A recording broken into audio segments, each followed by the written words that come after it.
Merci à chacune et à chacun d'être là ce soir. Je vous accueille avec beaucoup de joie et beaucoup de reconnaissance aussi, parce que je sais que vos agendas sont très convoités. Donc merci de nous le partager. Notre ambition ce soir, c'est d'y voir plus clair, et Sylvain nous y a déjà bien aidé sur cette intelligence artificielle, ses impacts sur la dignité de la personne humaine.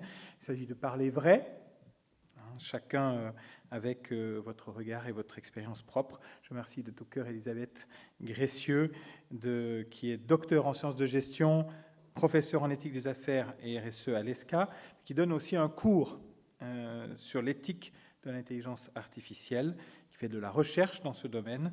Donc merci Elisabeth d'avoir accepté de modérer cette table ronde. Vous êtes particulièrement compétente sur le sujet. Je vous cède la parole.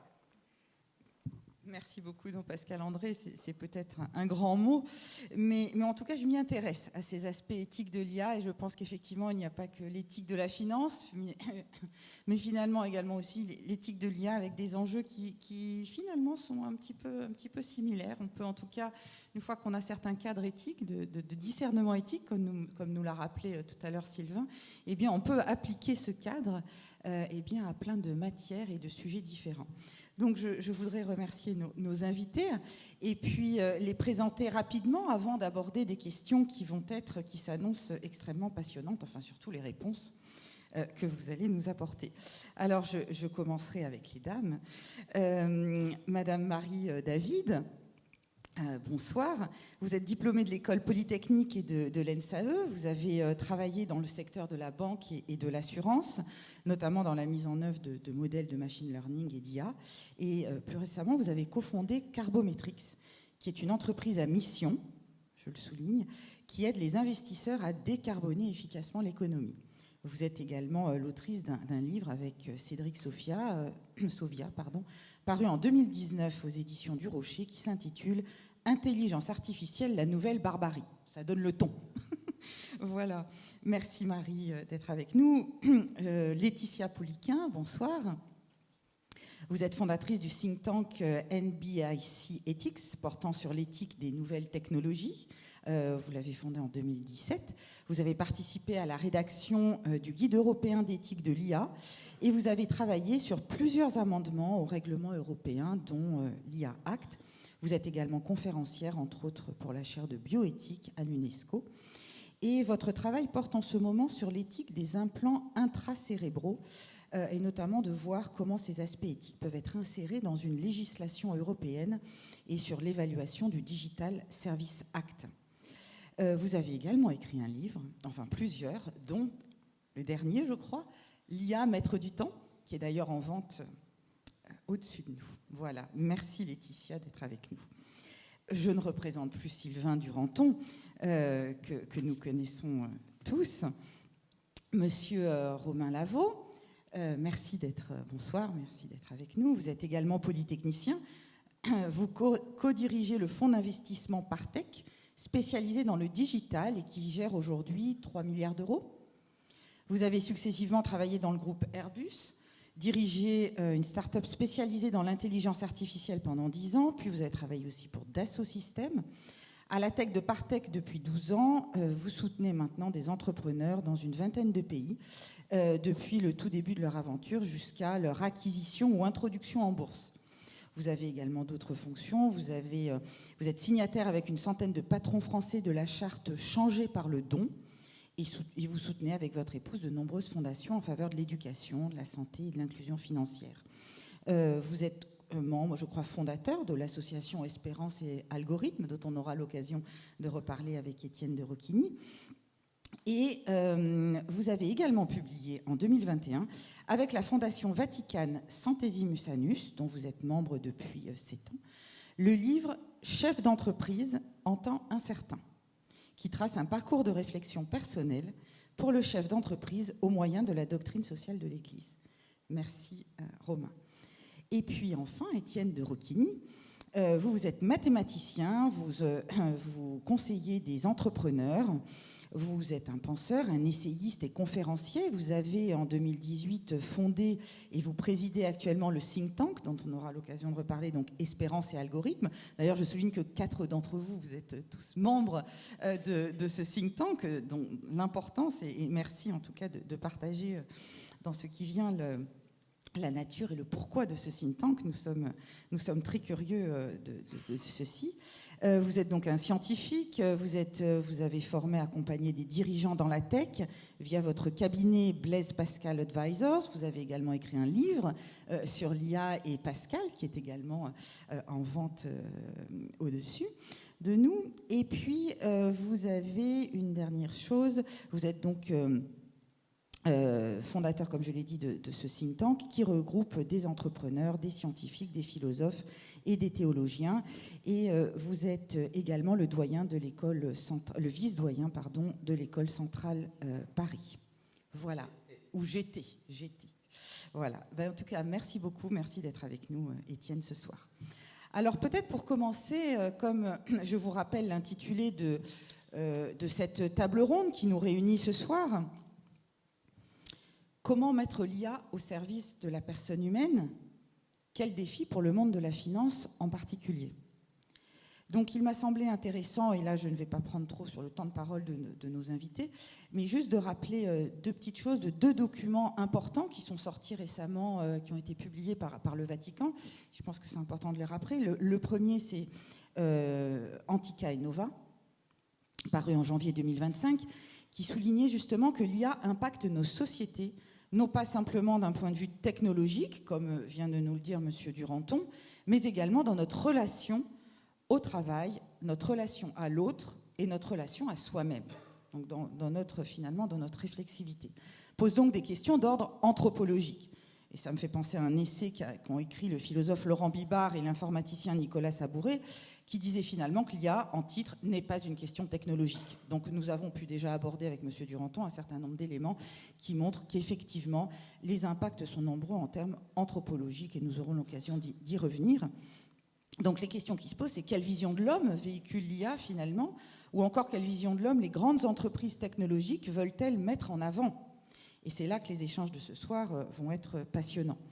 Je rappellerai que cette note stipule donc que l'anthropologie intégrale conçoit l'être humain comme un être essentiellement incarné.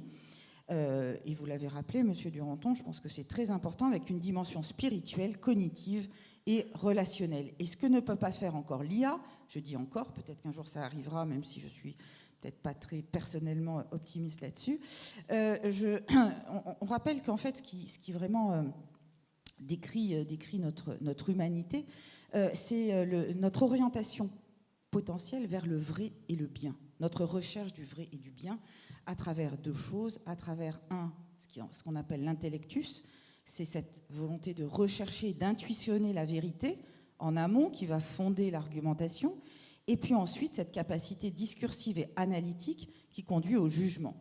Et pour l'instant, donc, vous voyez le lien avec les sujets d'éthique et de conscience morale. Et je fais le lien très brièvement avec un rappel sur ce qu'on appelle la dignité humaine à travers le document, une déclaration publiée en mars 2024 qui explicitait en quoi consistait cette dignité humaine. On en citait cette déclaration en distinguait 4. La première qui est la dignité ontologique, qui concerne la personne en tant que telle, par le simple fait d'exister et d'être voulu, je cite, créé et aimé par Dieu. Cette dignité ne peut jamais être effacée et reste valable au-delà de toutes les circonstances dans lesquelles les individus peuvent se trouver.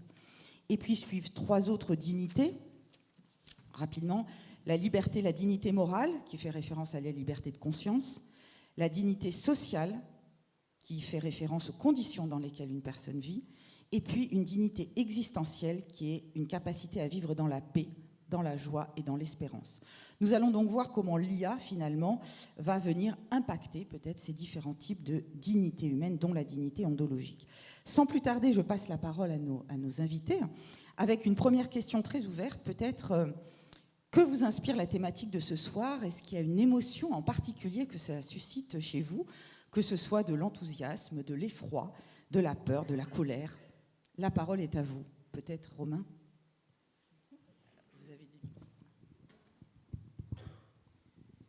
Oui, moi je suis pris d'une forme de vertige en fait. Alors c'est un vertige qui peut être euphorique ou assez grave en fonction des jours, mais vertige devant le caractère exponentiel de ce que nous vivons. Moi je suis dans une finance de long terme, donc on va se projeter à 5 ans, 10 ans. Comment faire des choix aujourd'hui qui nous engagent et qui engagent l'argent de nos investisseurs sur le long terme dans un monde où tout change toutes les 2 semaines.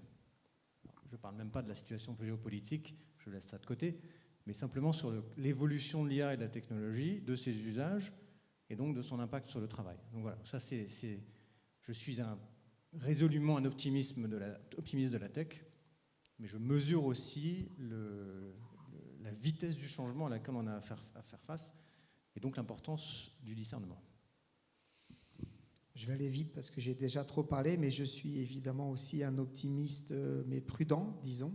Pas un BA, mais plutôt un optimiste prudent. Et je vois un peu au cours du temps, il y avait eu tout un tas d'intérêts pour l'IA il y a 5-6 ans, là, quand on avait commencé à parler de machine learning. Ça s'était un peu éteint. Et là, au-delà des boîtes de tech, mais je dirais la société civile, il y a un vrai regain d'intérêt. Et ça me fait très plaisir parce que je pense qu'à la fois, il y a beaucoup de choses très bien qu'on peut faire, mais qu'il faut le faire avec prudence. Et donc, je suis très heureux de ce qui se passe. Moi, je suis un peu schizophrène parce que je pense qu'au quotidien, je suis assez enthousiasmée par ces nouveaux outils d'IA que d'ailleurs, comme j'imagine beaucoup d'entre vous, j'utilise dans mon travail et qui, comme M. Duranton l'a rappelé, nous facilitent le travail. Mais quand j'ai écouté l'exposé de M. Duranton et que j'essaye de prendre un peu de recul, moi, je suis extrêmement effrayée. Et donc, je suis contente que le thème de la dignité humaine soit au centre du débat de ce soir parce que je pense que c'est ce qui est réellement menacé par l'IA. Moi, ce qui m'a frappé en matière de dignité, dans les 2 termes, vous avez mentionné une d'ailleurs, c'est la dignité ontologique.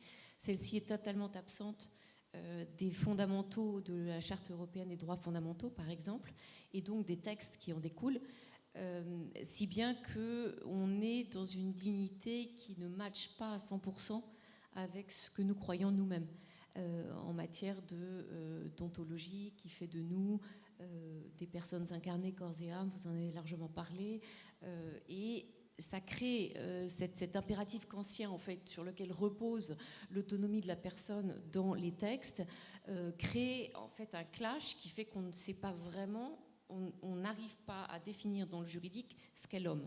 J'en ai fait l'expérience à plusieurs reprises dans des colloques à l'Académie pontificale pour la vie, une fois d'ailleurs avec des chercheurs à qui l'on posait la question, Monseigneur Paglia, le président de l'Académie, et les réponses étaient consternantes sur qu'est-ce qui fait la spécificité de l'homme. Donc là, moi, mon inquiétude, elle est plutôt, et je me sens tout à fait schizophrène aussi, car très enthousiaste aussi, mais en même temps, il y a effectivement cette idéologie qui est sous-jacente derrière la technologie qui fait de l'homme l'équivalent d'une plante, d'un animal ou d'un objet, qui est donc extrêmement réductionniste.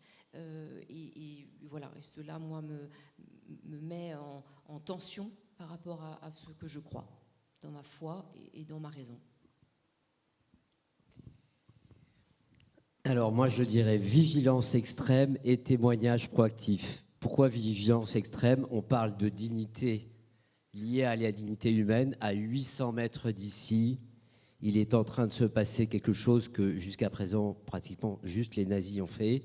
Si vous allez chercher dignité humaine, les LLM sont des moteurs sémantiques.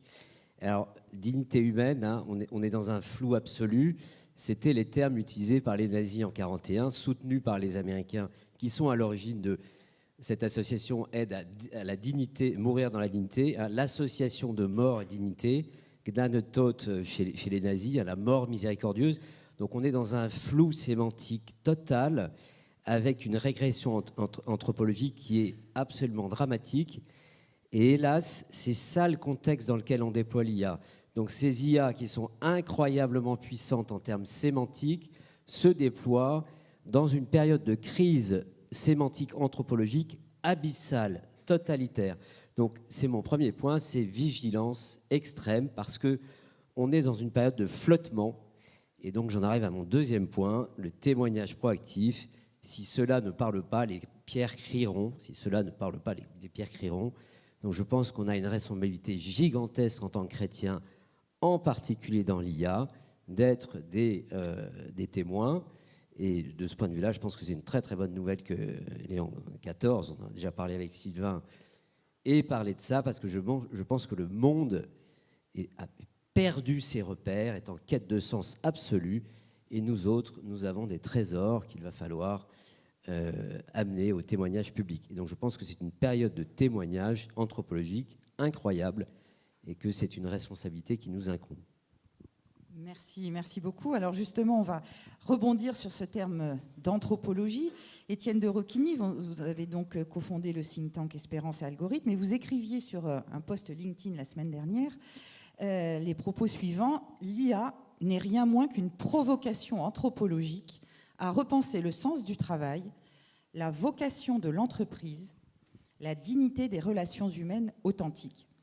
Et lorsque nous avons échangé pour préparer cette table ronde, vous me disiez également l'IA est un combat spirituel. Alors, provocation anthropologique, combat spirituel, des termes forts. Est-ce que vous pouvez nous en dire un petit peu davantage, s'il vous plaît? Alors, en fait, c'est effectivement notamment l'histoire derrière ce think tank qui s'appelle Espérance et Algorithmes. Donc, on part de l'espérance. Et c'est cette vision lancée à peu près en 2016-2017, suivant laquelle c'est effectivement, au fond, l'intelligence artificielle est un combat spirituel. Et un peu le sous-titre de l'Espérance algorithme, c'est entreprendre à l'ère des algorithmes pour servir sans asservir. Donc il y a cette vision de, au fond du fond, ça n'est ni simplement un sujet technologique, ni simplement un sujet éthique, mais au fond, c'est la question du sens qui est posée. Parce qu'on a effectivement des machines qui, on le sait, on l'a vu, on le pratique tous les jours, empiètent de plus en plus sur ce qu'on croyait être la chasse gardée des personnes humaines, et finalement nous oblige à nous dire pourquoi, en fait. Et donc la question du sens, ce qui est sympathique, c'est qu'elle se pose pour tout le monde, qu'on soit religieux ou non. Pourquoi je me lève le matin? Si je devais mourir ce soir, qu'est-ce que je ferais? Et finalement, pourquoi tout ça? Et donc, je pense que cette question-là, c'est ça la création d'Espérance Algorithme. Et on a fait beaucoup de chemin. On a travaillé on a lancé des séminaires de recherche. On a travaillé des dizaines d'entrepreneurs en travaillant sur des use cases, en accueillant des entrepreneurs à huis clos pour parler en vérité sur finalement de quoi est-ce qu'ils étaient vraiment fiers avec ce qu'ils faisaient. Et s'ils devaient mourir ce soir, voilà, c'est la question que je pose souvent. Qu'est-ce que tu apporterais au Seigneur? Donc, on a fait beaucoup de chemin. On a d'ailleurs des formations qu'on s'apprête à lancer en MOOC. Donc, il y a beaucoup de choses. Sylvain a déjà parlé d'un certain nombre de points. Je ne vais pas revenir aujourd'hui ce soir sur tous les sujets que pose le combat spirituel. Ce qu'on peut quand même dire, si je fais un petit clin d'œil biblique, c'est que depuis la Genèse jusqu'à l'Apocalypse, il y a évidemment tout un jeu. Et pour vous donner un petit apéritif, si je reprends le texte du péché originel, la femme vit que le fruit était désirable car il procurait l'intelligence. Donc comme si l'intelligence, enfin une certaine projection un peu réductionniste de l'intelligence, était au fond associée au péché original. Ce serait presque une tentation diabolique. Alors ce qui est intéressant tout de suite, c'est de prendre un pas de côté, puisqu'il ne faut pas faire une interprétation littérale des textes, et voir que le terme hébreu qui est employé, qu'on peut traduire par intelligence, on peut aussi le traduire par sagacité, et on va le retrouver aussi dans les talents de Salomon ou de David, et dans des talents finalement de réussite, y compris de réussite au profit du bien commun. Donc on voit qu'il y a évidemment ce combat spirituel entre cette puissance qui nous est co-créatrice, qui nous est donnée, et l'usage. Et on a coutume de dire à Espérance Algorithme qu'il faut passer de la volonté de puissance à l'ambition de service. La volonté de puissance à l'ambition de service, et ça, c'est tout un chemin de discernement qui ouvre beaucoup de questions dont on a déjà parlé. Je vais peut-être revenir sur, évidemment, la dignité du travail. Je pense qu'il y a une lecture qui est très intéressante, je pense, au temps de l'IA. Ce n'est pas un chrétien, mais c'est très intéressant. C'est l'éloge du carburateur. Je ne sais pas si certains l'ont lu, de Matthew Crawford. Et où, finalement, c'est l'histoire de quelqu'un qui est dans une fonction intellectuelle très forte. Il est grand diplômé, payé très très cher par le meilleur think tank de Washington, et il va tout laisser tomber pour reprendre un atelier de réparation de moto. Et en fait, il va développer tout un sens de finalement dans le rapport direct, concret à l'objet, il y a quelque chose de très important dans le sentiment d'utilité et le sens finalement donné au travail. Et je crois que ça, là, il y a quelque chose qui est intéressant, c'est finalement l'IA en ubérisant tous les métiers purement intellectuels, réouvre le champ, à la fois en termes économiques, mais je pense plus profondément en termes anthropologiques, au fait d'avoir un rapport à l'objet, à la terre, au concret. Et ça, c'est très intéressant. Et on revient sur l'incarnation. Et il faut lutter contre la gnose. Et une façon de lutter dans la gnose, ça, c'est un travail que j'ai fait souvent avec des data scientists et des entrepreneurs, c'est dire tu sors de ton ordinateur et tu vas constater sur le terrain concrètement quelle est la finalité de l'IA que tu as développée. Et tu vas aller sur le terrain, tu te déplaces, tu vas voir le lieu effectivement d'usage final de l'IA. Et ce fait de se décentrer par rapport à une approche volontiers intellectuelle, y compris chez des financiers, et se dire je vais aller sentir, je vais palper la terre et je vais avoir un contact direct. Alors ça, c'est aussi un moyen de nourrir le discernement. Et finalement, de rencontres qui suscitent un dialogue concret. Il y a aussi toute la rencontre, et bon, peut-être qu'on en reparlera tout à l'heure dans Tika et Nova, le travail humain, il est digne aussi parce qu'il est relationnel, il est dans une vraie rencontre humaine. Donc il y a tout le problème de l'addiction, le problème de se retrouver dans un face-à-face à la machine qui dénaturait l'unité du travail. Et peut-être un dernier point, je reviens à nouveau sur les libertés, parce que je pense, comme l'a dit Sylvain, je pense que c'est une menace qui est véritablement totalitaire si on emploie mal l'IA. L'IA est un prétexte absolu pour les dictateurs, et je pense qu'un certain nombre de Chinois l'ont compris. C'est la machine qui dit ça. Voilà. Donc, et je pense que c'est d'autant plus grave la question de la liberté que, comme le disait Dostoïevski dans Les Frères Karamazov, avec le personnage du grand inquisiteur, en fait, pour que les personnes humaines délèguent leur liberté, il ne faut pas grand-chose. Il faut du pain et de l'assentiment social. Donc, à partir du moment où vous les nourrissez, c'est le truc qui est à la mode. Voilà.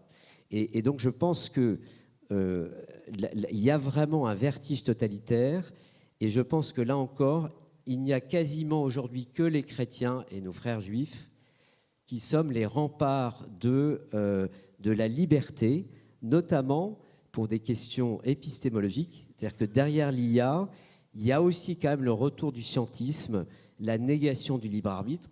Saint-Augustin, j'espère que Léon XIV, qui se veut augustinien, va monter au créneau, parce qu'il y a derrière ce réductionnisme, réduction ad numerum, le fait de dire notre cerveau n'est qu'en fait une série de neurones, sauf qu'elles sont bien plus efficaces aujourd'hui que le silicium. Et donc, il y a ce projet de contrôle et ce vertige métaphysique qui font que je pense que la plupart des personnes aujourd'hui, y compris des scientifiques, considèrent de bonne foi que la liberté est une illusion, sont spinozistes. Et donc je pense que la question de la liberté est absolument fondamentale dans le combat spirituel et le témoignage des chrétiens, en commençant par la métaphysique et l'épistémologie, en passant par la lutte contre la paresse, l'addiction, jusqu'à la défense des libertés politiques et la tentation totalitaire qui est très claire. À partir de l'IA, je vais interdire de penser que, par exemple, l'avortement n'est pas toujours la bonne solution, ou que l'aide à mourir n'est pas forcément tout à fait sur un... Voilà, on peut lister, et l'IA est un moyen de propagande massive et très subreptice, parce qu'elle peut manipuler les consciences bien mieux encore que tous les propagandistes depuis le début de l'histoire de l'humanité. Donc je pense qu'il faut absolument se battre pour la liberté. Merci, oui, effectivement. Oui, bien sûr. Étienne, je suis 100% d'accord, mais tu disais, tu as un régime totalitaire contre la Chine, c'est clair, mais je pense que la tentation, elle est aussi très forte dans la social-démocratie classique, etc. Et ça le rend peut-être encore plus dangereux, parce que c'est très tentant, la surefficacité sur plein de sujets, etc. Et je pense que c'est vraiment une chose qui est très, très importante, même en Europe et ailleurs. Ce n'est pas qu'une question de Chine et de Russie. Je pense que Tocqueville s'est retourné plusieurs fois dans sa tombe. Quand on voit, on peut même citer des appels d'offres de la Commission européenne qui sont terrifiants en termes d'obstruction de la liberté d'expression dans l'encodage des préférences de l'IA, hein. Chez nous, ici, ou à 800 mètres au Parlement. Merci beaucoup. Alors face à ces potentiels dangers, ces tentations totalitaires, je vais donner la parole à Madame David.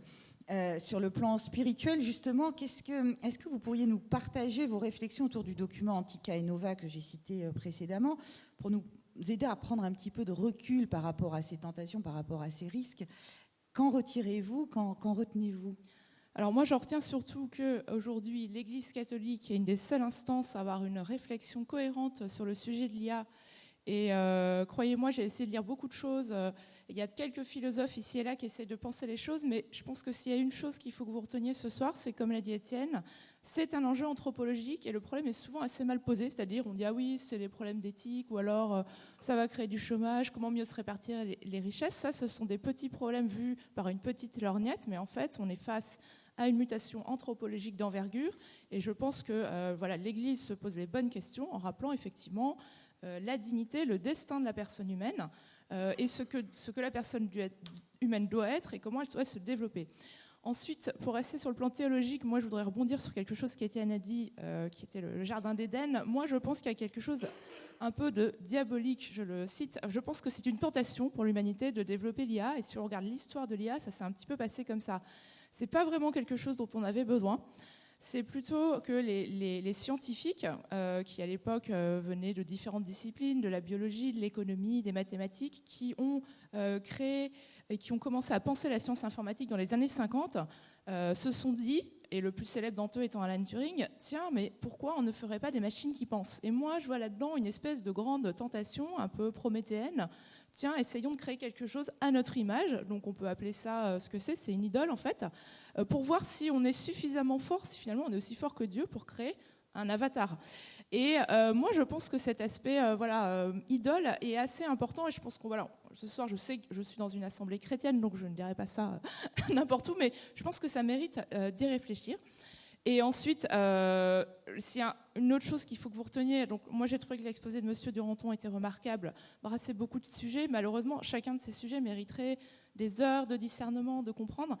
Il y a eu une accélération, c'est ce qu'a dit Romain, et je pense que les enjeux anthropologiques sont plus vifs qu'avant, notamment à cause, on va peut-être en reparler, à cause de la question du langage, du fait que maintenant nous interagissons avec les machines via le langage naturel et que les machines nous parlent. On peut considérer que le test de Turing a été passé, et ça, je trouve qu'il y a une rupture avec les modèles d'intelligence artificielle qu'on utilisait il y a 5 ou 10 ans, qui posaient déjà beaucoup de problèmes que M. Duranton a très bien montré, des problèmes de responsabilité, d'autonomie, qui étaient des modèles de collecte de données sur les gens à partir desquels on prenait des décisions. Mais maintenant, on a passé un cap. Et là, je trouve que ce qui est en jeu, c'est la relation à l'autre, l'altérité. Pourquoi sommes-nous doués de langage? Et j'espère qu'on aura l'occasion d'en reparler plus tard. Non, merci beaucoup. Alors, sur le plan pratique, maintenant, nous avons la chance d'avoir avec nous des professionnels au profil aguerri, très, très divers. Je voudrais que nous abordions la façon dont, concrètement, au quotidien, dans vos activités respectives, vous abordez la question de l'IA et de la dignité humaine. Comment est-ce qu'on la met en pratique? Comment est-ce qu'on peut développer une IA à la fois humaine et digne de confiance, qui respecte cette dignité humaine, que ce soit la dignité ontologique ou les 3 autres? J'aimerais donner la parole à Laetitia Pouliquin. Madame Pouliquin, quels sont les défis et les difficultés que vous rencontrez aujourd'hui dans votre activité de lobbyiste à Bruxelles? Je ne l'ai pas évoqué tout à l'heure, mais en plus de tout ce que j'ai cité, vous êtes aussi lobbyiste à Bruxelles autour des sujets de l'IA et accessoirement sur le sujet des implants intracérébraux. Alors, ça a commencé en 2017. C'est amusant parce que c'est mon point pivot aussi avec Espérance et Algorithme. En 2017, rapport législatif au Parlement européen, c'est rare, les rapports législatifs, au sens où ils exigent une réponse de la Commission, que la Commission justifie ou non s'il va se saisir d'une thématique. Et là, ça traite des règles civiles de droit en matière de robotique. Et en son article 59F, que nous avons échoué à faire tomber à 14 voix près, sur 753 de mémoire sur cette mandature, donc vraiment à un cheveu, il était demandé à la Commission d'envisager la création d'une personnalité juridique pour les robots autonomes. Donc on rentrait dans à mon sens, de plein pied dans un basculement anthropologique politisé, délibéré, assumé.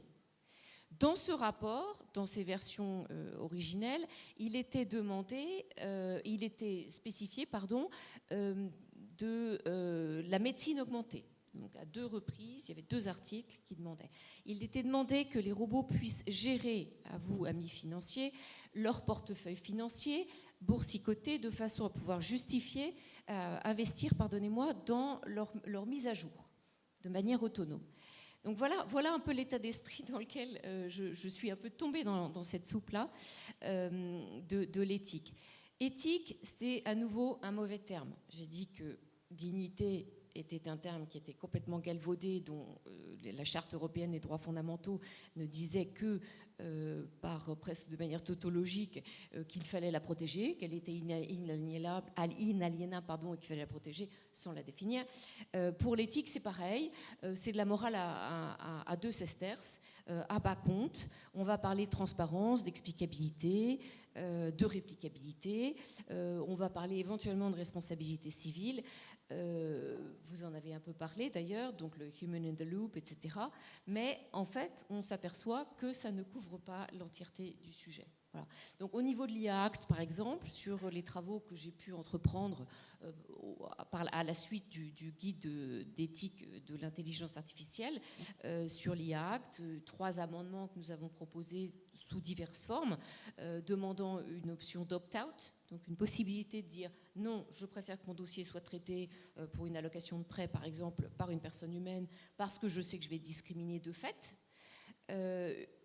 C'est tombé, ça n'a même pas été envisagé, enfin, ça a été débattu, mais pas envisagé. L'opt-in, on n'en parle même pas, la capacité de dire oui, je désire passer par une IA.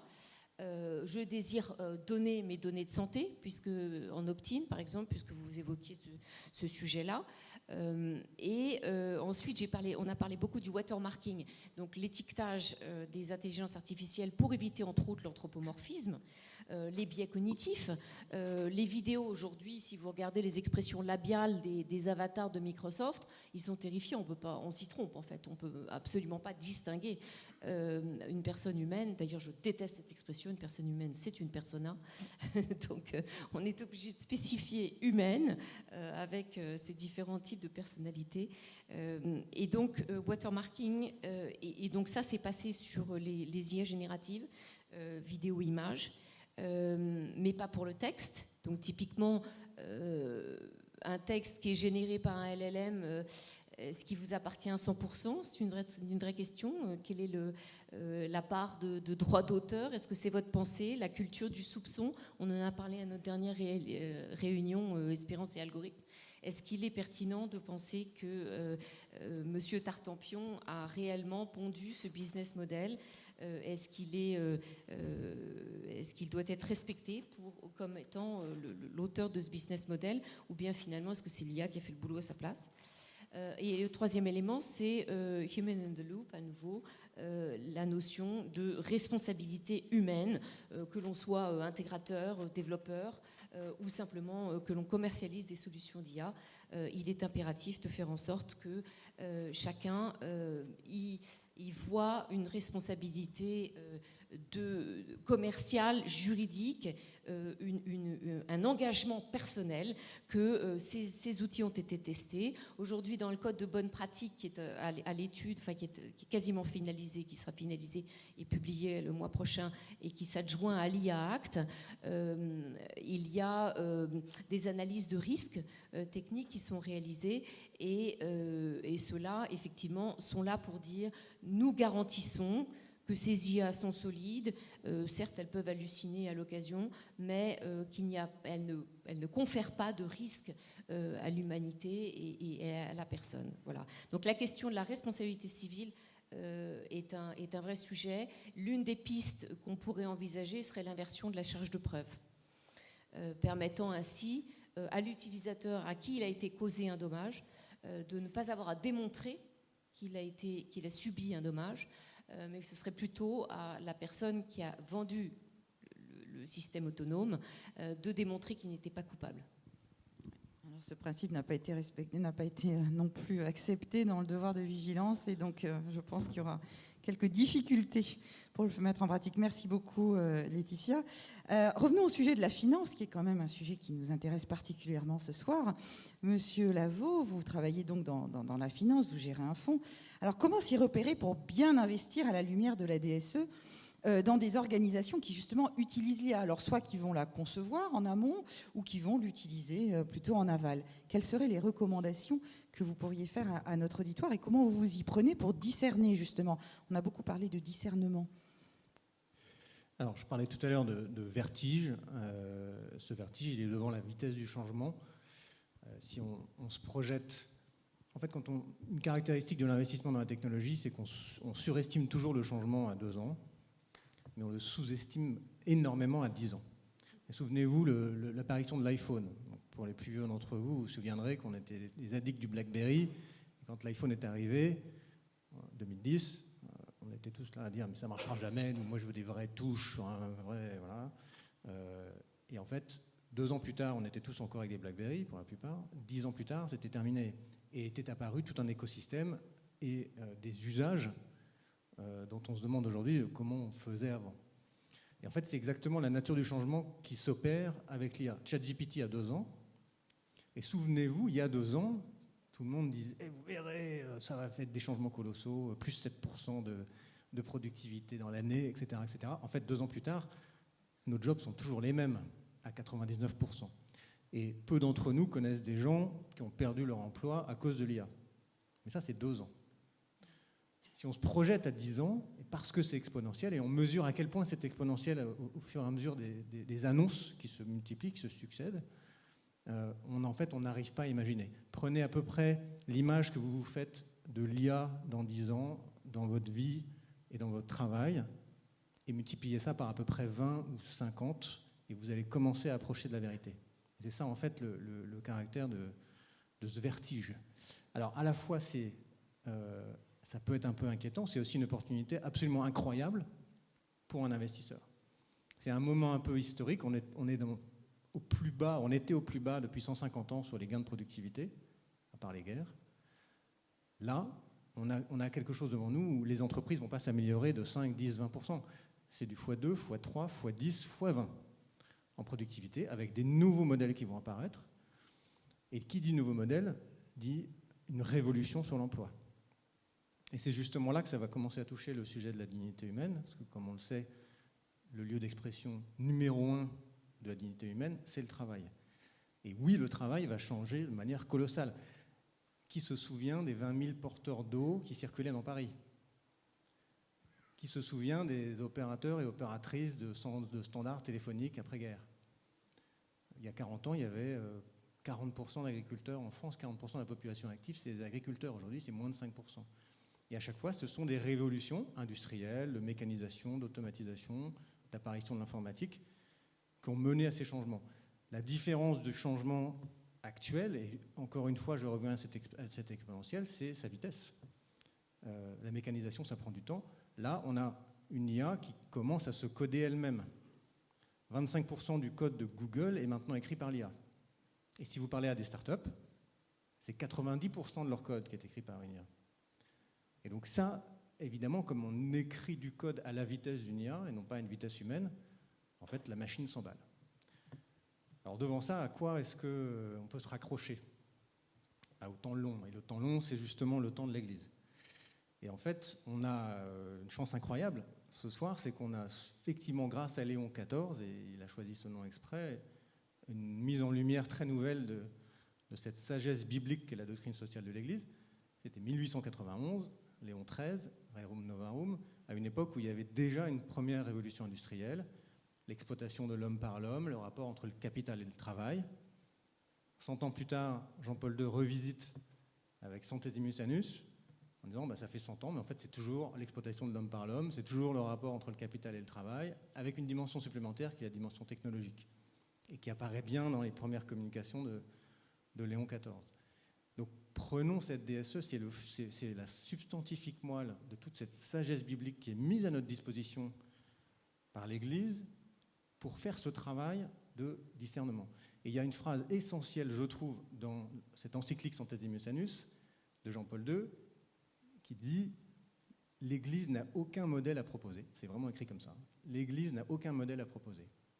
En revanche, c'est aux dirigeants, aux responsables, dans le contexte là où ils se trouvent, une fois qu'ils sont formés, d'arriver à trouver en fait le chemin que la doctrine sociale de l'Église leur offre. Donc c'est ça, il n'y a pas d'usage de la DSE dans l'exercice de notre travail sans l'apprentissage, sans la formation sur ce que contient cette DSE.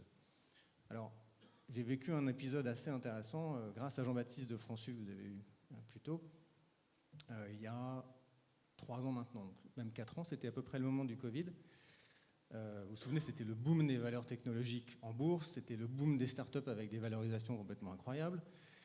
Et puis, la Banque du Vatican, qu'il dirigeait à l'époque, se pose la question légitime, est-il responsable d'investir dans les nouvelles technologies et dans l'IA? Et en fait, il n'y a pas de réponse. Il n'y avait pas de réponse. La DSE ne donne pas de réponse à spécifiquement est-ce que je peux investir ou pas dans l'IA. Donc comment on fait concrètement? Parce que oui, le discernement, mais il faut un discernement outillé. Et ça a mené en fait à des travaux en commun avec un certain nombre de fonds, d'institutions financières. Il y avait Amundi, il y avait la Banque Postale, il y avait Ernst & Young, un certain nombre d'autres, pour arriver à une grille d'analyse commune sur notamment le caractère éthique d'un investissement dans une technologie, et notamment toujours regarder le revers de la médaille. La transparence des business models, la désinformation, l'augmentation du temps d'écran, etc. etc. Tout ce qui sont en fait les poisons potentiels, notamment les excès de la technologie. Alors c'est un outil dont on dispose maintenant, et je m'en sers tous les jours dans le cadre de mes investissements. En fait, je me rends compte d'une chose, c'est que ça non plus, ça ne donne pas une réponse blanche ou noire. C'est un outil pour cheminer, et en fait, il n'y a pas un investissement technologique qui ne tombe pas dans du l'orange, à minima, voire quelque chose d'assez rouge. Est-ce que pour autant, il faudrait arrêter d'investir dans la technologie? En fait, pas du tout.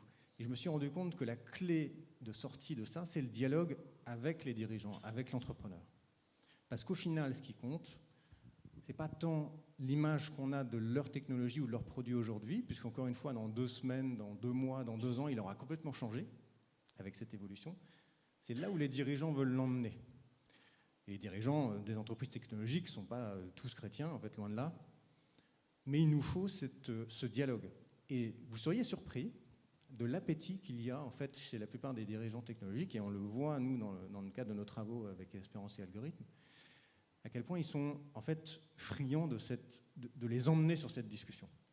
Parce qu'eux aussi, ils sentent bien qu'il y a quelque chose de pas complètement ajusté sur le changement qu'ils sont en train d'imprimer au monde, sur le changement qu'ils sont en train d'imprimer à leurs utilisateurs.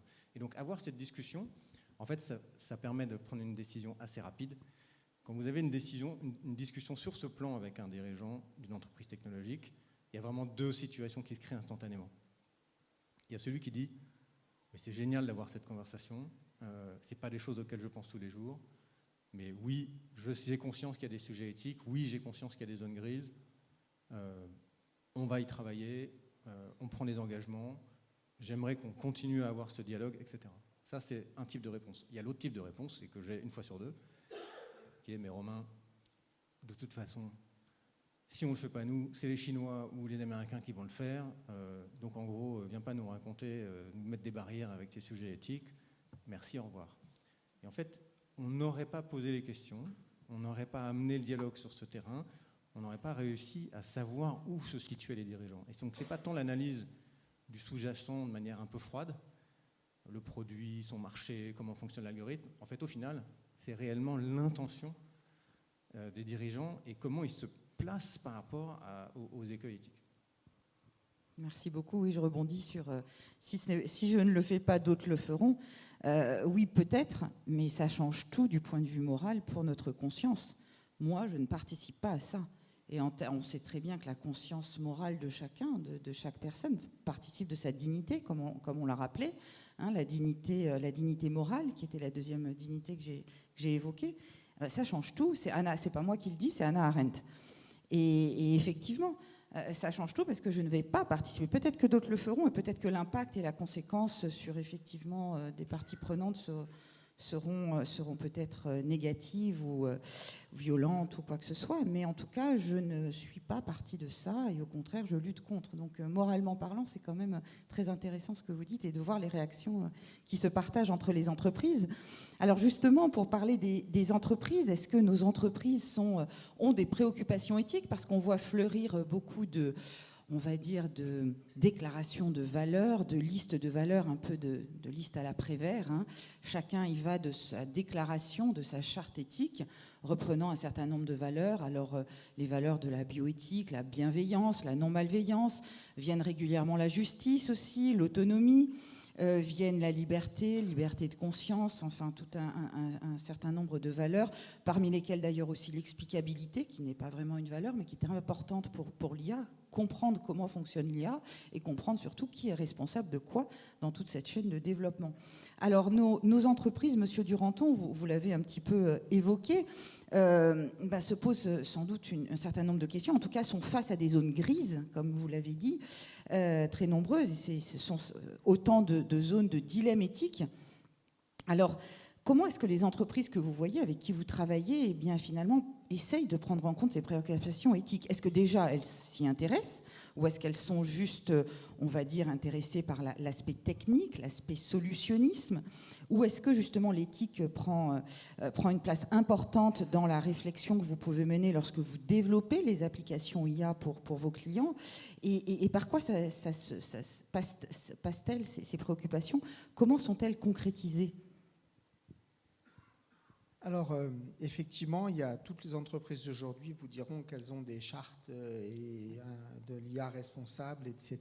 Ça, c'est sûr. Il y en a peu qui n'ont pas un comité éthique IA ou un comité éthique dont un sous-groupe s'occupe d'IA. Donc ça, c'est à peu près couvert. Là où le bas blesse, c'est sur les moyens réellement engagés. Et quand nous, on fait comme tout le monde, on a nos petites grilles d'analyse, vous êtes super fort, vous êtes nul, et puis on grade, enfin, on peut noter un peu tout ça. Ce qui est amusant, c'est qu'il y a, dans la dernière étude qu'on a faite l'an dernier, il y a 47% des entreprises qui surestiment à quel point elles font bien du point de vue éthique, et il n'y en a que 1% qui se sous-estiment. Donc, tout le monde pense que tout va bien. En gros, c'est important, on sait, on a compris, et je pense que c'est sincère, hein, c'est pas une espèce de propagande. Les gens sincères, je dis ouais, c'est hyper important. D'ailleurs, ça y est, on a tout bon. C'est un biais cognitif voilà. Qui existe, qui a été documenté. Ça y est, on a un comité. On pense qu'on est plus moraux et plus moraux que les autres. Etc. Et à la limite, je dirais, le moment de discernement sur le sujet éthique, c'est peut-être celui qui est le mieux traité. Quand le sujet éthique arrive sur la table, mais les processus, les moyens, tout ce qui est avec, c'est pas traité. C'est-à-dire aujourd'hui, est-ce que c'est la personne qui code quelque chose qui doit lever le doigt en disant tiens, je me pose des questions? Non. Il y a besoin d'une fonction qui soit indépendante. Il y a besoin d'outils. On dit il faut que ce soit solide. Quand est-ce qu'on décide que c'est solide? Quand est-ce qu'on dit on a suffisamment testé un chatbot? On ne sait pas. Et donc, il faut des processus, des moyens, des outils, des protocoles, des équipes en charge de le faire, qui ne soient pas les mêmes. Dans les banques, il y a eu tout le problème à un moment où... pourquoi il y a des fonctions risques qui se sont créées? Aussi parce qu'à un moment donné, il y a eu des gros pets sur les salles des marchés, donc on a créé des trucs et tout. Ben là, c'est un peu comme si on n'avait pas encore eu les gros pets. Et donc, je pense que dans l'intention, il y a quelque chose d'important qui est fait et qui est très bien. Dans la mobilisation de moyens, dans les processus, le systématisme, les outils, les tests, etc., ça reste encore insuffisant, je pense. D'ailleurs, le législateur s'y intéresse. Parce que dans les discussions, alors sur certains, notamment dans des banques, là où il y a eu des histoires de blanchiment d'argent, un des gros cas qui a eu lieu au Canada récemment, moi je parlais avec la personne qui était en charge de la compliance là-bas sur des histoires d'IA. À la fin, cette personne disait, nous, dans le dialogue difficile qu'on a avec le régulateur, c'est qu'ils ne veulent même plus savoir si on a de l'IA, des process ou des machins, ils veulent savoir combien on dépense. Et est-ce que finalement les ressources qu'on alloue à cette fonction sont à peu près à la hauteur des enjeux? Alors on rentre dans des sujets hyper arbitraires du point de vue de la justice, hein.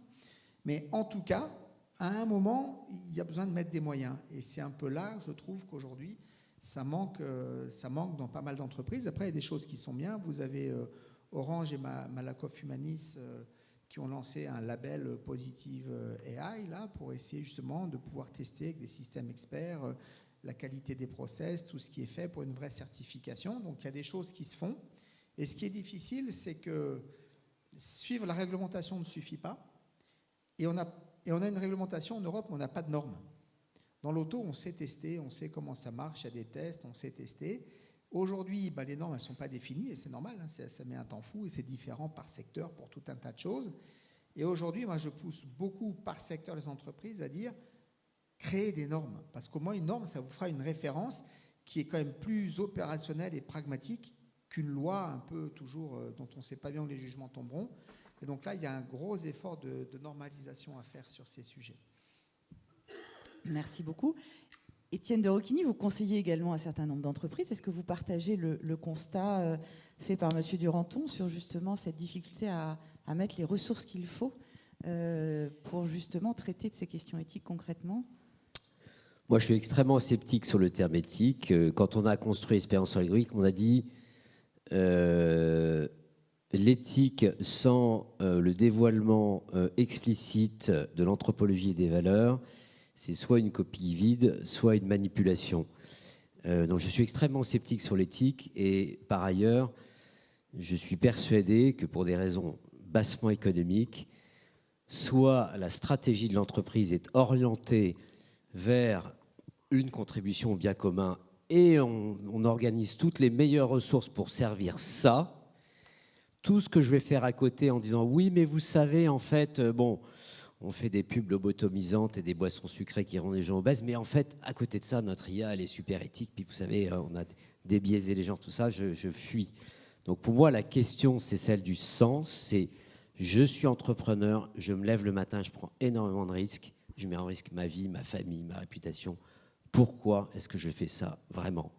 Et donc, c'est de discerner finalement la vocation, et c'est un thème très chrétien, bien sûr, même si ce n'est pas forcément des chrétiens. Tu es là, voilà, tu as quelque chose d'unique. Ton entreprise met toute la stratégie sur finalement ce à quoi tu te sens appelé, et il n'y a pas de raison que ce sur quoi tu te sens appelé et ce sur quoi tu vas te battre économiquement ne soit pas quelque chose dont tu es profondément et authentiquement fier. Et donc la question pour moi fondamentale, c'est l'alignement entre l'objectif principal de l'entreprise, ce en quoi les gens lui font confiance, la vocation entrepreneuriale et le meilleur de la technologie. Je vais vous donner quelques exemples. Voilà, une des entreprises que j'accompagne, c'est-à-dire une mère de famille qui a 3 enfants. J'ai jamais vu quelqu'un travailler aussi vite de sa vie. En plus de ça, elle a monté une start-up qui automatise complètement les plans de rénovation énergétique du logement. Un logement, c'est 40% des émissions thermiques du CO2.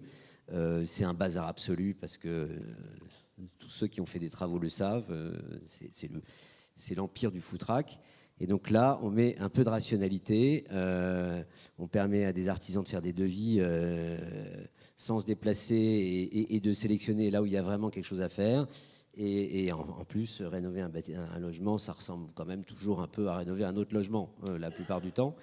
Et donc voilà. Et là, la réussite de cette entreprise, si effectivement je rends abondant la rénovation énergétique pour tout le monde, y compris ceux qui sont mal logés, qui n'ont pas d'argent, alléluia, on est des bons serviteurs. Et là, je renvoie sur, évidemment, dans le discours apocalyptique, Matthieu 24-25, il y a la parabole des talents. Donc, je t'ai passé des moyens de rénover énergétiquement, d'arrêter de faire une gabegie totale de la création qui t'est confiée. Tu n'as rien fait. Attends, je mets une distance infinie entre moi et toi. Je ne veux plus te voir. Tu vas en enfer. Donc, je pense que là, il y a un appel très clair à la vigne.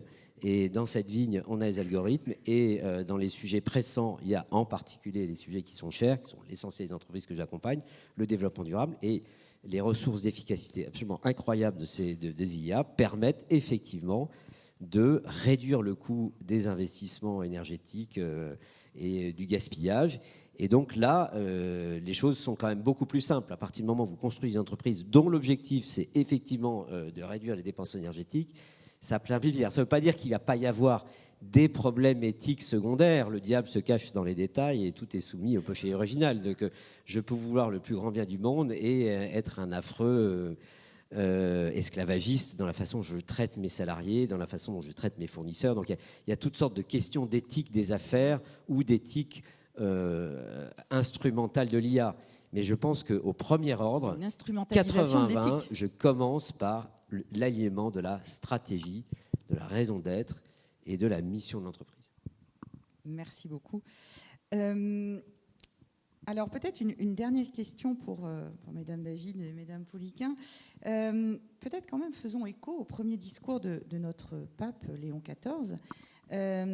Alors pas à propos de l'IA, mais ses toutes premières paroles où il mentionnait finalement bien l'importance de 3 mots, la paix, créer des ponts et favoriser le dialogue.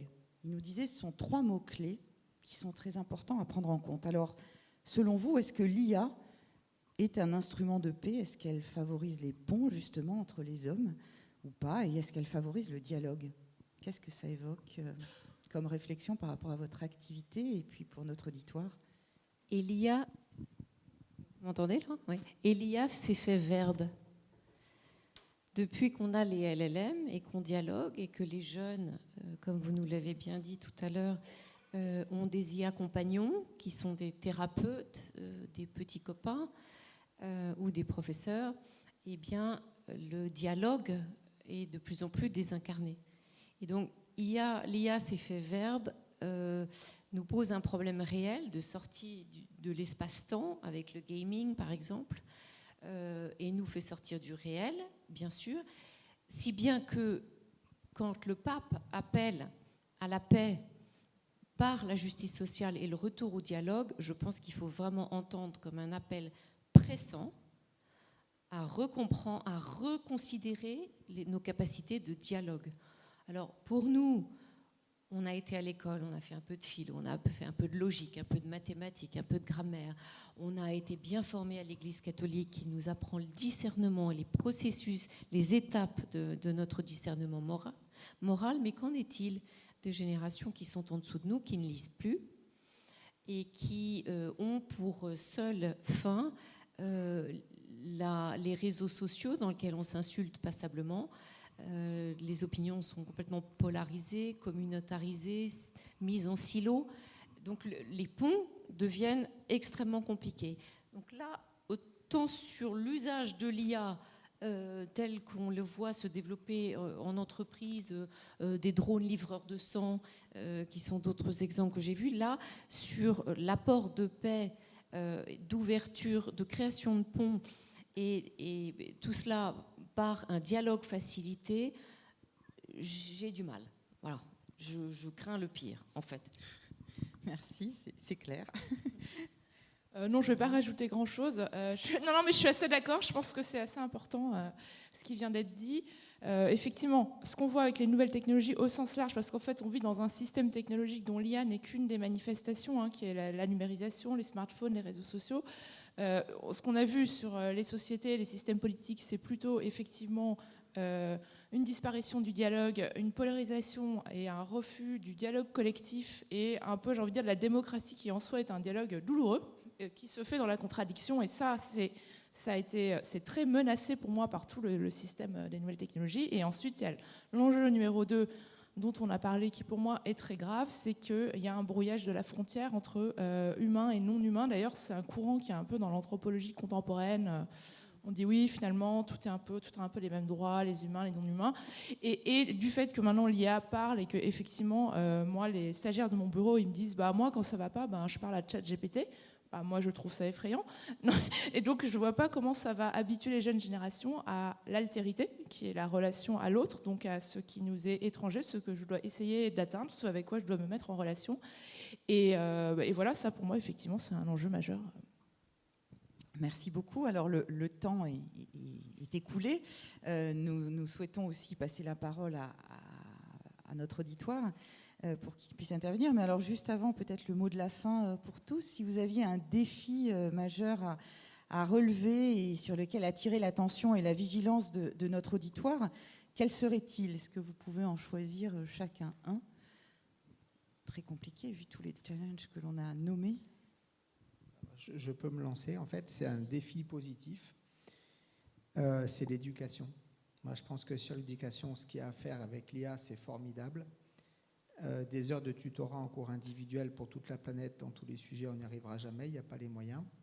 Et je pense que sur l'éducation, ce qu'on est capable de faire aujourd'hui, c'est énorme. Et qu'on a juste un tout petit peu commencé, plus dans les pays du Sud d'ailleurs que les pays du Nord. Mais là, je crois qu'il y a quelque chose de vraiment merveilleux à faire et de pousser beaucoup. Alors bien sûr, éthiquement, tout ce qu'on veut, etc. Mais il y a un champ énorme là de développement, de progrès pour l'humanité qui, moi, j'aimerais qu'on rate vraiment pas cet objectif-là.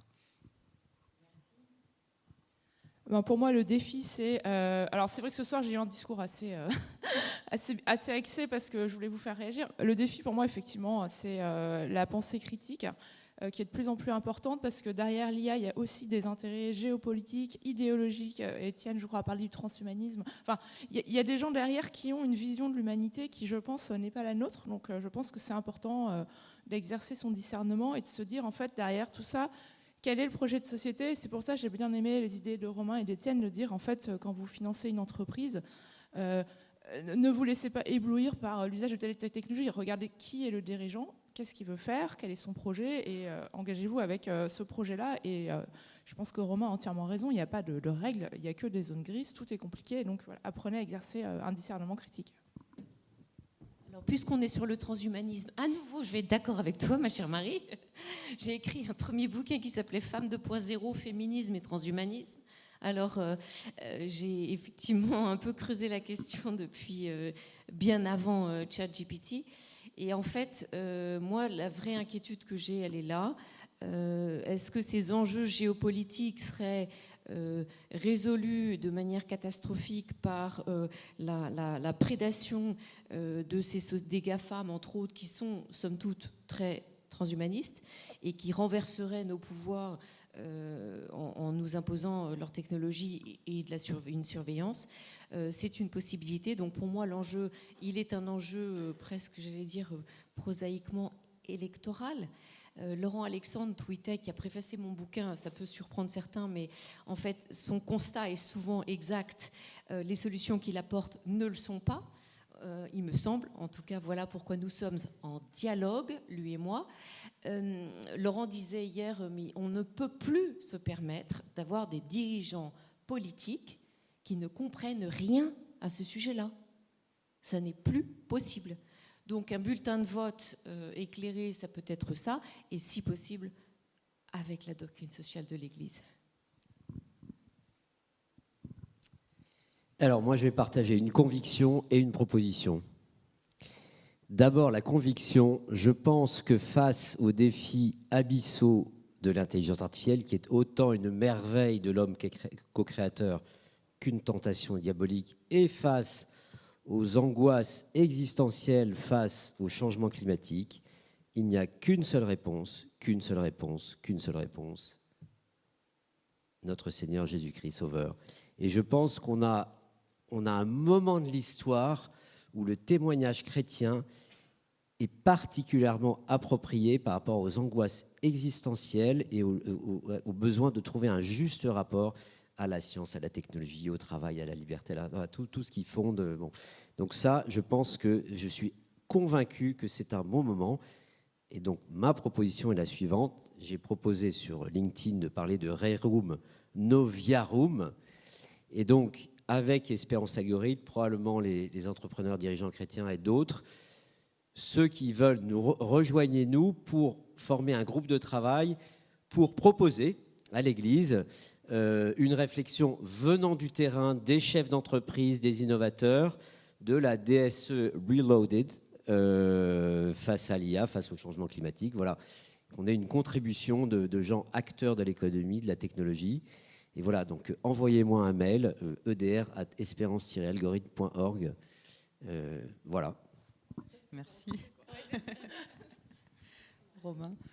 Ouais, quant à moi, je reviens sur le sujet de la dignité humaine et le défi qui me préoccupe, c'est que laissera-t-on à l'homme? Donc où va se faire l'équilibre entre l'homme et la machine? On sent bien que la machine est capable de prendre probablement 99, peut-être 100% du travail. Et pourtant, on se rend compte qu'on parle beaucoup d'intelligence artificielle, mais on parle assez peu de sagesse artificielle, parce qu'elle n'existe pas. Et c'est probablement ça qui restera à l'homme. Et moi, j'avoue que si j'avais le choix entre donner toutes mes économies à un investisseur intelligent ou à un investisseur sage, je prends le deuxième. Et donc, cultivons notre sagesse. Ça passe par l'éducation, mais ça passe aussi par la prière et l'exercice de ce qui nous rend vraiment humains par rapport à la machine, qui sera cette sagesse. Et qu'on voit bien dans les entreprises, il y a, au-delà des formes d'intelligence scolaire, on voit bien qu'il y a dans les générations les plus anciennes cette forme de sagesse que n'ont pas les jeunes. Et on touche du doigt quelque chose que la machine ne va pas, probablement pas nous prendre. Bien, merci beaucoup à chacun d'entre vous, à chacune d'entre vous pour ces témoignages éclairants. On va peut-être passer la parole maintenant à l'auditoire. Si vous avez des questions, on va peut-être prendre 2-3 questions.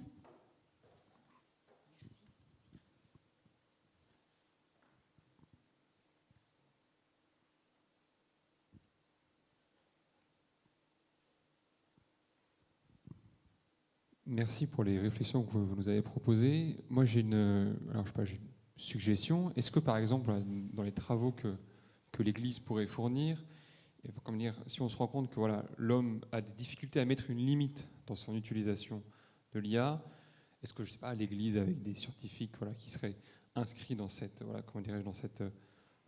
dans la mise en avant de la doctrine sociale de l'Église, pourrait pas, par exemple, proposer un modèle où, en fait, l'IA dirait elle-même à l'homme, par exemple, je ne sais pas, imaginons avec quelqu'un qui commence à développer une relation personnelle avec l'IA, lui dire lâche-moi, je ne suis pas un homme, va faire ça avec des humains, des limites dans le code qui, forceraient l'homme à quitter sa relation parce que c'est pas juste comme relation.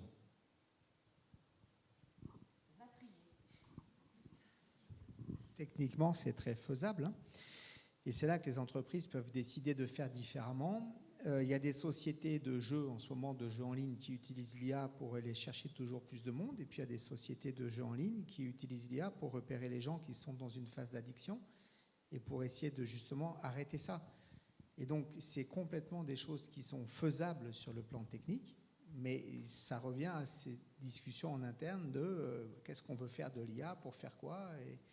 Mais c'est bien sûr que c'est faisable. Et c'est une question, je ne sais pas si elle s'est complètement posée sous cette forme, mais vous proposez ça, et puis en même temps, on entend que les compagnons IA de Meta pourront parler de sexe à des enfants. On se dit, il n'y a pas tout à fait les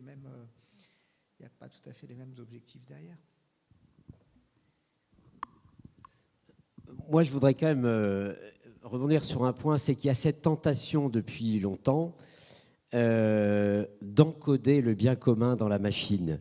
Il y a eu toute cette... au moment de tous les règlements éthiques, puis ensuite des collègues qui ont dit on va faire des IA catholiques. Il y a cette... Voilà. Et ça, pour moi, c'est une naïveté épistémologique considérable. Non, le bien commun n'est pas calculable. Les évangiles ne sont pas réduisibles en équation. Pourquoi ? Parce que les évangiles, vous prenez le sermon sur la montagne, il est bourré de contraires, il est totalement illogique. Il fait appel finalement au discernement de l'instant, de ce qui se passe dans la vie, en fait. Donc je pense qu'il y a une naïveté, si je peux me permettre, à vouloir déléguer à l'encodage dans la machine une fois pour toutes le bien commun. C'est aussi le cas de gens qui disent on va créer un règlement mondial qui va définitivement débarrasser le calcul de ces biais. Voilà, donc ça je pense que c'est évidemment très naïf. Ça ne veut pas dire, je suis tout à fait d'accord avec Sylvain, et je pense que c'est aussi la responsabilité des entrepreneurs que de savoir si je suis vraiment fier de mon service algorithmique, peut-être si j'ai aussi par construction mis dans le service algorithmique des choses qui en limitent l'usage et qui ne le rendent pas addictif. Et ça peut tout à fait être une décision assumée dans la raison d'être, la mission et les fonctionnalités de l'entreprise. C'est dans une certaine mesure à la main de l'entrepreneur. Et donc, voilà. Mais ce que tu décris là, qui est un peu la philosophie utilitariste, il y a cette vision qu'un décideur public, politique, je ne sais pas quoi, peut mettre en équation l'impact sur le bonheur, sur le bien commun, surtout de chacune de ces décisions. Et c'est une philosophie qui a beaucoup d'adeptes dans le monde de la technologie américaine. Et c'est vrai qu'à un moment donné, il y a une espèce de... Tu parlais de Prométhée, mais enfin, il y a une espèce de sentiment d'ivresse où on se dit, grâce à mes algos, je vais changer la planète et je vais rendre tout le monde heureux. Ça, c'est un très mauvais signe pour un investisseur.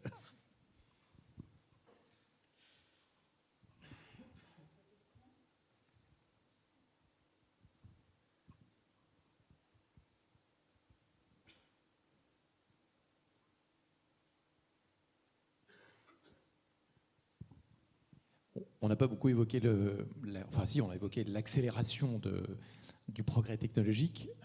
J'ai entendu dire à Yann Lequin que les modèles de fondation basés sur le langage étaient dépassés et qu'apparaissaient les modèles mondes qui étaient entraînés sur des données physiques, des données naturelles qui allaient véritablement nous donner, peut-être pas la singularité à 10 ou 15 ans, mais la réaction, c'est qu'est-ce qu'il faut faire aujourd'hui pour empêcher cette accélération formidable. Tout à l'heure, le rapport de l'innovation à 2 ans ou à 10 ans, on a bien compris, mais est-ce qu'on a encore 10 ans devant nous? Et politiquement, qu'est-ce qu'il faut engager? Alors moi, je pense qu'on n'a jamais arrêté ou empêché aucun progrès technologique. L'électricité est arrivée, tout le monde l'a utilisée, la voiture individuelle est arrivée. Et puis comme Sylvain l'a raconté, il y a aussi des aspects positifs à l'IA. Et je pense qu'il n'y aura jamais... on n'a pas réussi à empêcher l'invention de la bombe nucléaire. Je trouve que c'est un bon exemple que l'humanité n'est pas capable de se censurer sur l'adoption d'une technologie qui est néfaste. Et là, on a une technologie qui est mi-utile, mi-néfaste. Donc moi, je pense qu'il n'y a aucun espoir d'arrêter quoi que ce soit. C'est pour ça que je pense que le débat de ce soir et les témoignages de ce soir sont importants. C'est de se dire, en fait, c'est maintenant, à mon niveau, dans le rôle que je joue, que je sois... moi, je suis chef d'entreprise. Il y en a qui sont investisseurs. Il y en a qui travaillent dans des entreprises. Je pense que c'est chacun de nous, on est... utilisateurs aussi, ou parents, voilà, on est confronté à l'IA au quotidien. Qu'est-ce que je peux faire à mon niveau? Et je pense que ça responsabilise plus de se dire ce qu'on peut faire à son niveau que d'attendre qu'il y ait une super ONU qui arrête le progrès. Parce que moi, je pense qu'historiquement, ça n'est jamais arrivé et ça n'arrivera pas.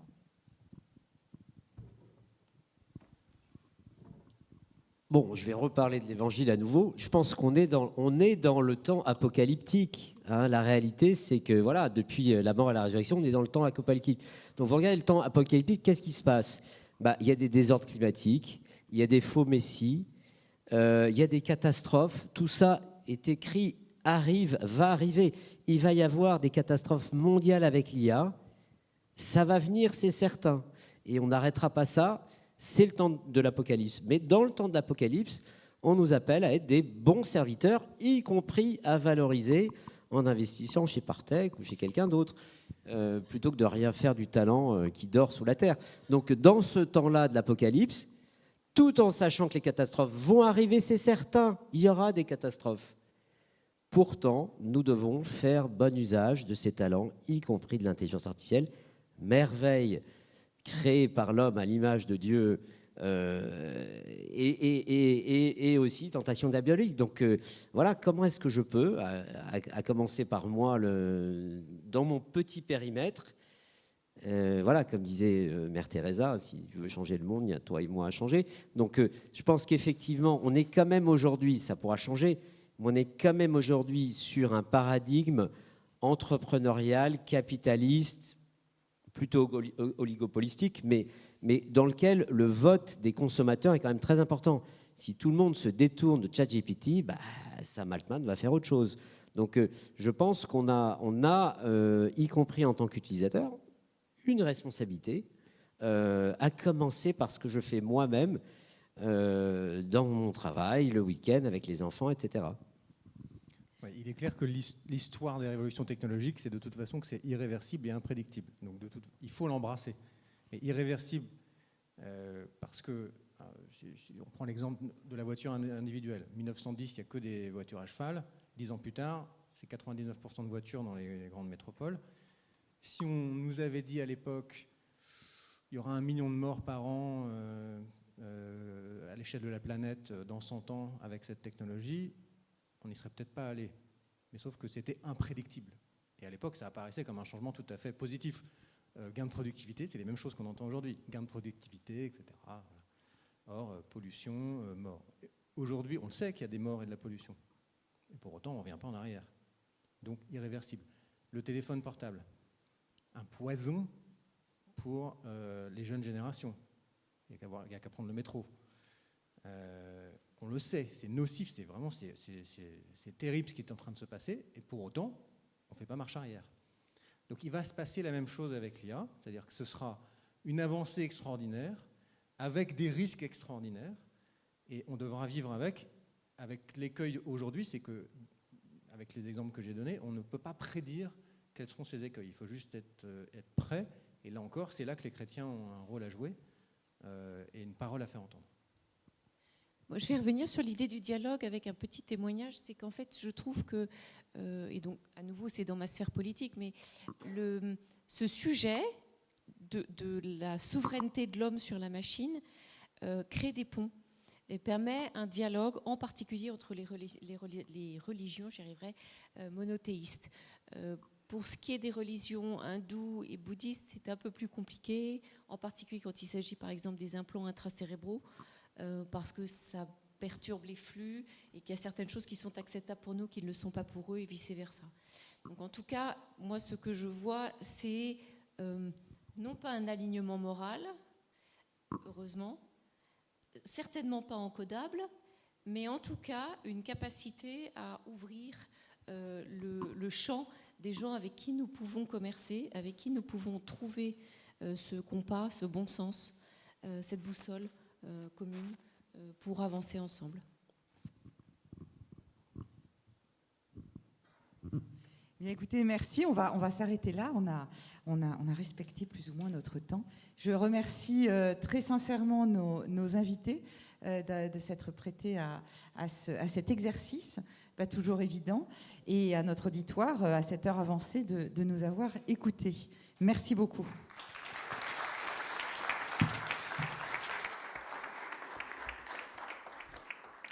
Oui, merci à vous 6.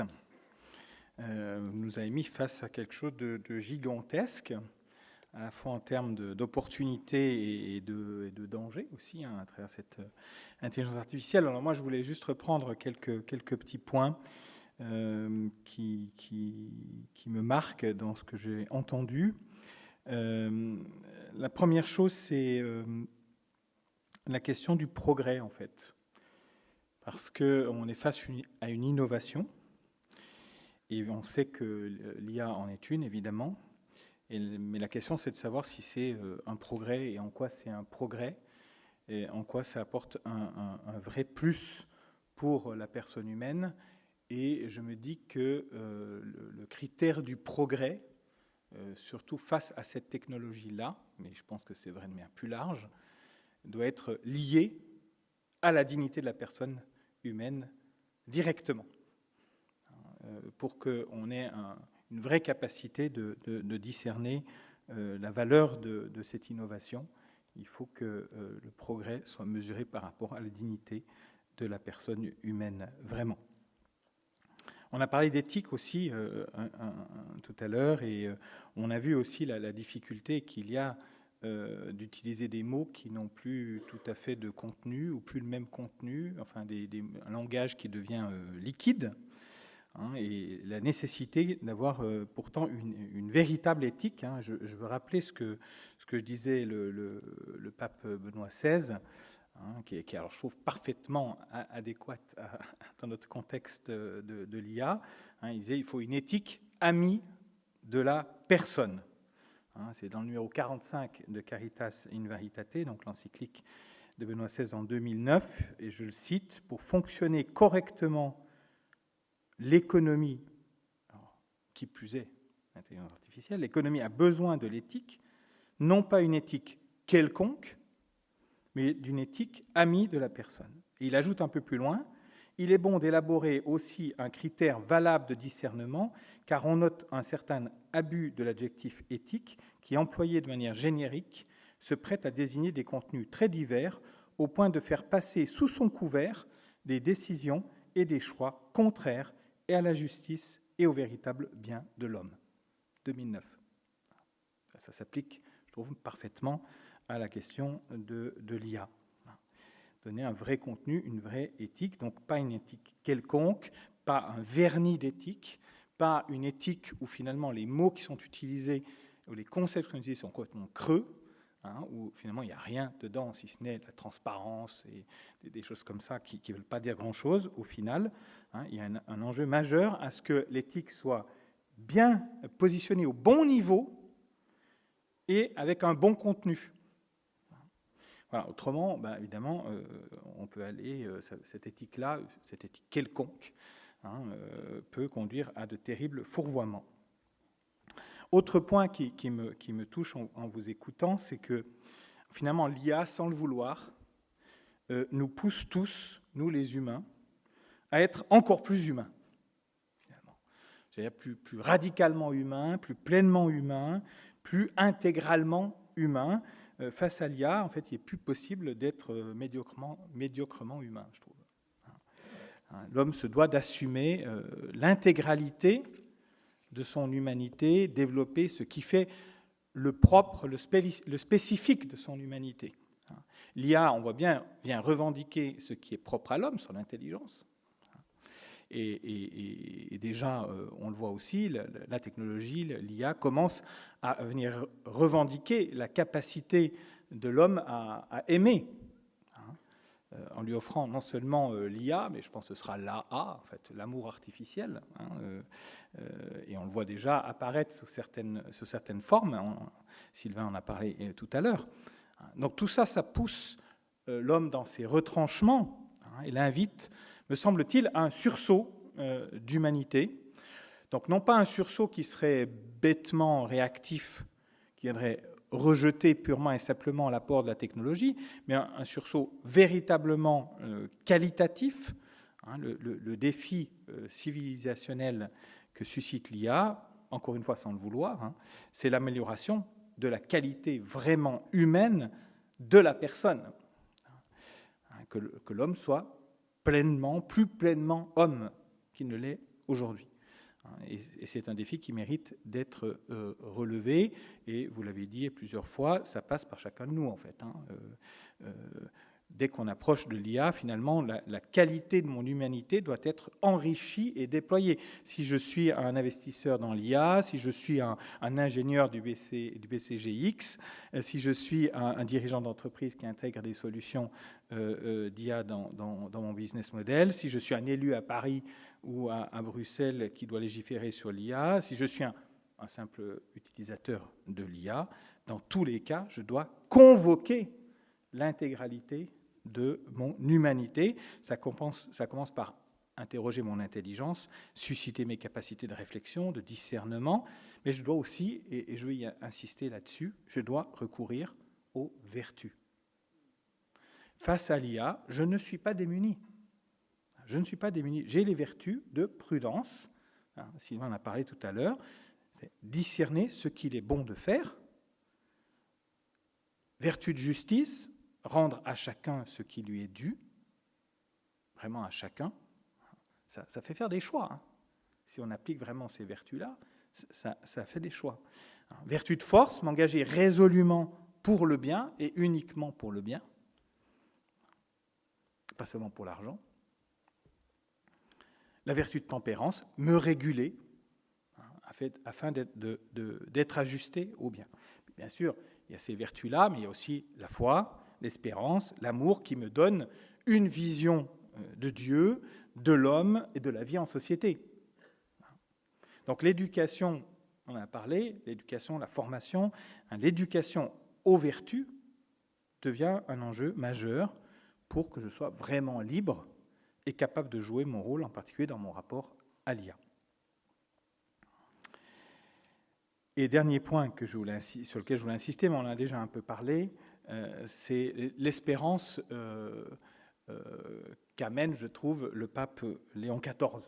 Parce que, mine de rien, il se met dans la ligne de Léon XIII, il le dit explicitement, ce grand pape social, mais d'emblée, il se met dans sa ligne sur la question de l'intelligence artificielle.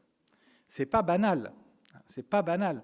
Et il le dit tout de suite, le 10 mai, donc il y a 2 jours qu'il est pape, au Collège des cardinaux, je le cite, l'Église offre à tous, aujourd'hui, l'Église offre à tous son héritage de doctrine sociale pour répondre à une autre révolution industrielle et au développement de l'intelligence artificielle qui pose de nouveaux défis pour la défense de la dignité humaine, de la justice et du travail. Donc, il a les idées claires sur le sujet, il voit bel et bien que c'est un défi, et il dit tout de suite que la doctrine sociale de l'Église est requise justement pour aider à répondre à ce défi.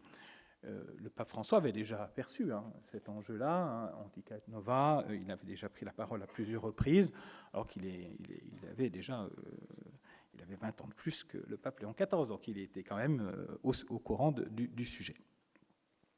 Et donc cette doctrine sociale de l'Église, elle est un outil précieux pour aborder de la bonne manière la problématique de l'intelligence artificielle. Et je ne sais pas si vous avez suivi, mais il y a eu, d'ailleurs peut-être Romain y était, samedi à la Fondation Centesimus Annus, où le pape Léon XIV a pu rencontrer les membres de cette fondation, et Romain en est un. Alors, le texte en français n'est pas encore publié. Moi, j'ai fait une petite traduction libre du texte italien que je vais vous citer. C'est Léon XIV qui parle. Le pape Léon XIII, qui a vécu dans une période historique de changement d'époque et de transformation perturbante, avait déjà cherché à contribuer à la paix en stimulant le dialogue social entre le capital et le travail, entre les technologies et l'intelligence humaine, entre les différentes cultures politiques, entre les nations. Le pape François a utilisé le terme de polycrise pour évoquer la nature dramatique de la conjoncture historique que nous vivons, dans laquelle convergent les guerres, les changements climatiques, les inégalités croissantes, les migrations forcées, la pauvreté stigmatisée, les innovations technologiques disruptives et la précarité du travail et des droits. Sur des questions aussi importantes, la doctrine sociale de l'Église est appelée à fournir, pas un modèle, des clés d'interprétation qui mettent en dialogue la science et la conscience. La science et la conscience.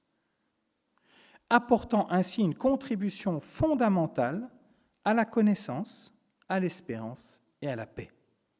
La doctrine sociale, en effet, nous éduque, on revient à l'éducation, nous éduque à reconnaître que, plus que les problèmes ou leurs réponses, c'est la manière dont nous les abordons qui est importante, avec des critères d'évaluation et des principes éthiques, et avec l'ouverture à la grâce de Dieu. La doctrine sociale de l'Église, avec sa propre perspective anthropologique, entend favoriser un véritable accès aux questions sociales. Elle ne veut pas brandir l'étendard de la possession de la vérité, ce n'est pas le sujet, ni dans l'analyse des problèmes, ni dans leur résolution.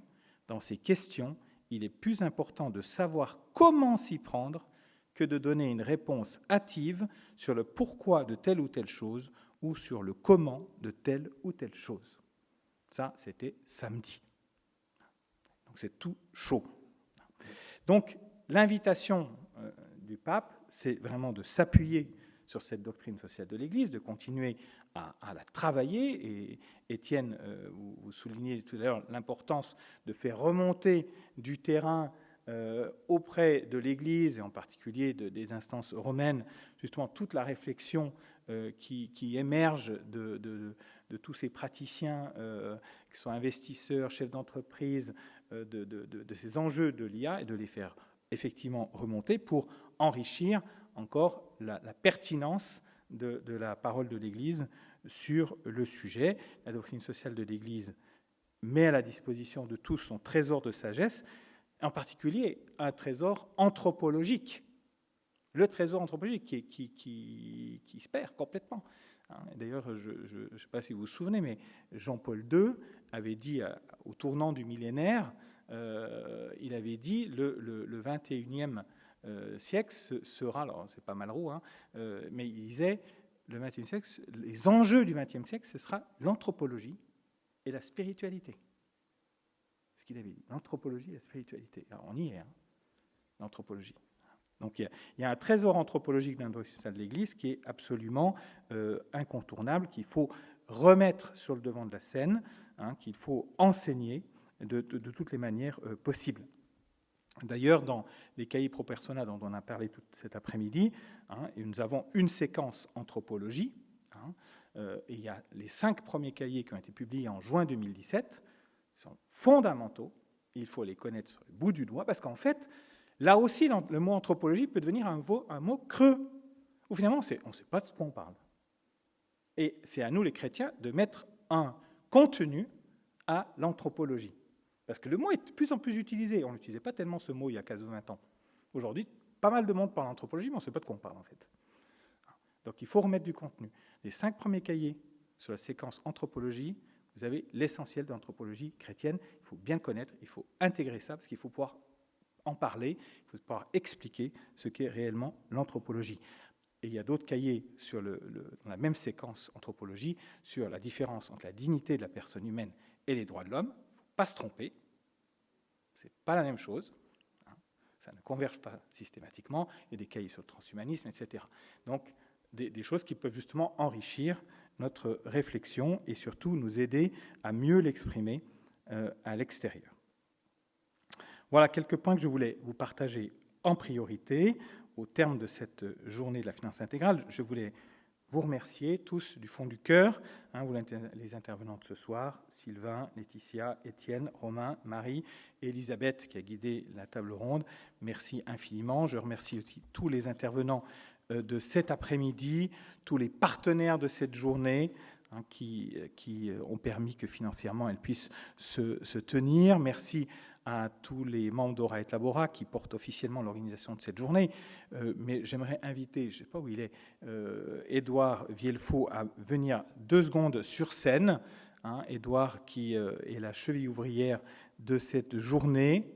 Il est où, Édouard ? Je suis très au clair dans ma tête, Édouard, que sans toi, la journée de la finance intégrale, ça n'existerait pas. Donc je sais tout ce qu'on te doit. Hein, tu es un organisateur hors pair et aussi un homme habité par un enthousiasme contagieux, toujours très plaisant. Hein, donc merci de ton amitié, de ton engagement, de ta force de conviction, ton exemplarité. C'est vraiment, il faut l'applaudir. Merci. Merci aussi à toute la direction du Théâtre de la Madeleine. Merci aussi aux techniciens, son, lumière, équipe d'accueil, à Louis-Frédéric Pernaut, notre vidéaste, donc à vous tous.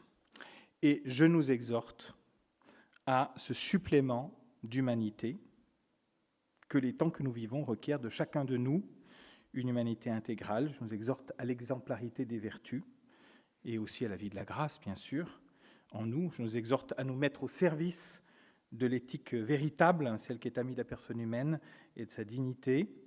Je vous exhorte à cultiver et à fortifier en nous le désir de faire toujours plus le bien et de toujours mieux le faire. Je vous exhorte aussi à assumer nos responsabilités, en particulier professionnelles, là où nous sommes, avec une conscience droite et une audace qui stimule. Voilà mon souhait pour chacune et chacun d'entre vous. Je clôt maintenant cette 4e journée de la finance intégrale en vous annonçant que la 5e aura lieu le mardi 5 mai 2026, ici même au Théâtre de la Madeleine. Merci à tous et toujours la joie de vous revoir. Bon retour chez vous.